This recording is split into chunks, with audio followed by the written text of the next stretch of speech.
Come on, let's go.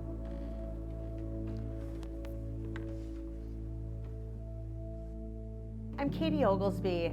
I design and install kitchen gardens.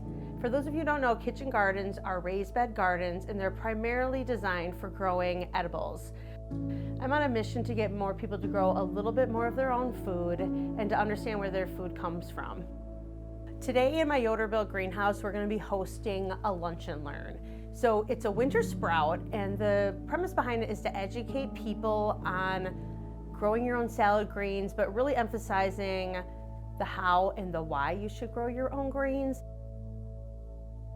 98% of the greens in this country are being grown in two places, Arizona and California. So they're traveling, what, minimum 1,500 miles to us, 2,000 miles. So when we think about, by the time it's harvested, processed, packaged, trucked, stocked at the grocery store, we purchase it, bring it home. It's why when we all buy them, they're like slimy and marginal, right? We all buy them. And in that time frame, they're losing a ton of nutrients. So by the time you're even getting them, you feel like you're eating healthy, and there's pretty much not much left to them. If you can grow one thing, the easiest things to grow are herbs and greens, and so that's why I thought we would talk about that today. So I like to educate people on quality, sustainability, nutrient density. So when we understand where our food comes from, we have a better why on why we should take charge and maybe grow some of these things ourselves. So, anybody know what constitutes, like what you would look for in a phytonutrient-rich green? Dark colors.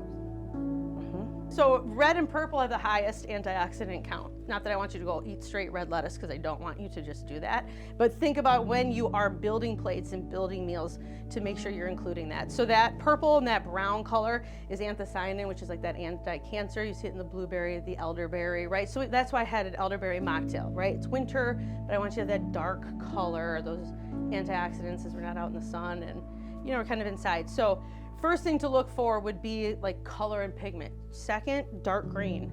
You know, the darker the green, these rich colors, the higher the nutrients. But it's a great thing to keep in mind when you're either purchasing or you're seed searching, to looking at what is the form of the head and what colors can I incorporate, and really being a little bit more intentional about our selections.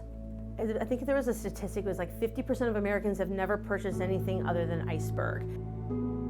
If your palate isn't used to some of these greens, what helps when building a salad is adding some dried fruit or some fresh fruit, some avocado. That'll take down some of that bitterness so you can work on building your palate back up. And then we're gonna talk about salad dressing. So I haven't bought a salad dressing in like 10 or 15 years, right? So they're not great. I'm gonna bag on this again. They're not great for you. They're full of high fructose corn syrup and sugar and dye and refined soybean oil and preservatives, and there's no reason why with your greens you can have a few pots of herbs to make a quick vinaigrette. So taking that quality extra virgin olive oil, making sure it's cold pressed, it's unfiltered. We want all of those good things and those fats to help us absorb all of the nutrients, and salad dressings are really easy to make at home, and see how easy it is just to whip one of these up once a week. My hope is that we bring gardening back as a staple in everybody's household, whether it's a small scale or big scale. I would love to see everybody be able to grow a little bit of their own food, experience that taste difference, get outside, play in the dirt, and really, I think another thing is just improving our overall health.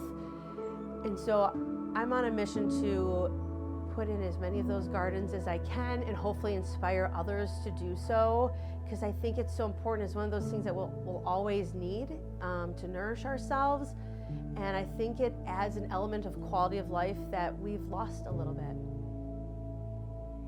Thank you guys for coming. You're welcome. Thank you. Stunning. What can we do now? So much fun.